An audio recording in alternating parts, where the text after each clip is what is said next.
Hello and welcome to my channel. This is my very first YouTube video, so please bear with me. My name is Gail and I want to talk to you today about the Social Security Survivor Benefit. Something I did not know existed until I found out by accident. My husband retired when he was 63 and started drawing his Social Security. Now, I had been working my job for close to 20 years, and I was able to retire from there if I chose to at age 60 with a pension. So that's what we intended to do. I was going to retire at 60. He was already retired, and we were going to grow old together, enjoy our retirement, do whatever we wanted to do. Well, that didn't happen. When he was about a month from his 65th birthday, he passed away. Excuse me. I didn't know what I was going to do. I didn't know how to live without this man. We'd been married for 36 years. But after a couple of weeks, after my feet finally hit the ground, I thought, well, this is what it is. I knew I wasn't going to retire because my pension alone was not going to be enough to live on. I couldn't do that. And I didn't really mind having to go ahead and work for another 3 or 4 years. It is what it is. But about 2 months after he passed away, I did go to the Social Security office, and I told them I was there to sign the paperwork to claim my $255 death benefit. Now, that's completely different from the Social Security Survivor Benefit. Every surviving spouse is entitled to that $255. Now, Social Security is not going to notify you to come in and do that. They're not going to contact you about it at all. You just have to know to go and do it. And you probably can do it online, I'm not sure. But I went into the Social Security office. I told the young man what I was there for. So I answered a few of his questions, and he put the information into his computer, and then he printed out a piece of paper for me to sign, and that was it. It took less than 10 minutes. But while we were talking, I happened to mention to him that it had been our intention for me to retire at 60 and draw my pension and his Social Security, and we were going to retire. I told him, but I wasn't going to be able to now with my husband's Social Security gone. I was going to need to work a few more years. And he just looked at me and he said, well, I'm pretty sure that you would qualify for the Social Security Survivor Benefit. And I said, I'm not familiar with that. What is it? And he told me it was a way for the surviving spouse to be able to draw a portion of the deceased spouse's Social Security. And he said, let's take a look at your situation, because he told me, he said, not everybody qualifies for it. Not everybody qualifies for the same amount. It's a case-by-case basis. So he said, let's take a look at it. He asked me a bunch of questions, and he's putting it into his computer.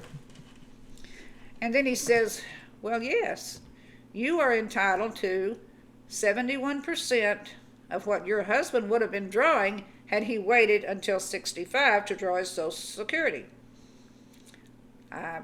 Okay.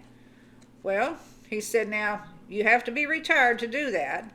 He said, so if you decide to retire in January when you turn 60, bring your retirement paperwork in and we'll get it set up for you.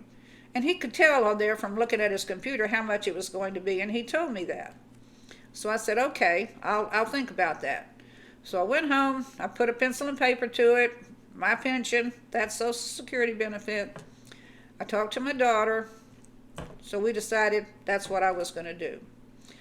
So come January, I retired from my job, and one day I worked. They gave me a big retirement party. The next day I didn't work because I was retired.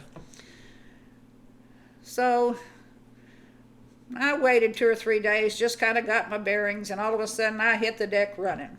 I was cleaning out closets. I was cleaning out dresser drawers. I had stuff in my closets that's been in there for years, and I hadn't looked at it, hadn't needed it. So I started decluttering. And that took me probably to get it all done, all the closets, all the dresser drawers, everything, the closets, get rid of some clothes, get rid of things. Probably took about 2 weeks because I would stop and I just wouldn't feel like doing it that day, so I didn't.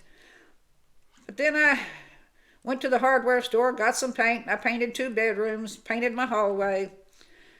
And after about a month, I said, okay, now what am I going to do? Well, I was sitting in my living room one day and the noon news came on.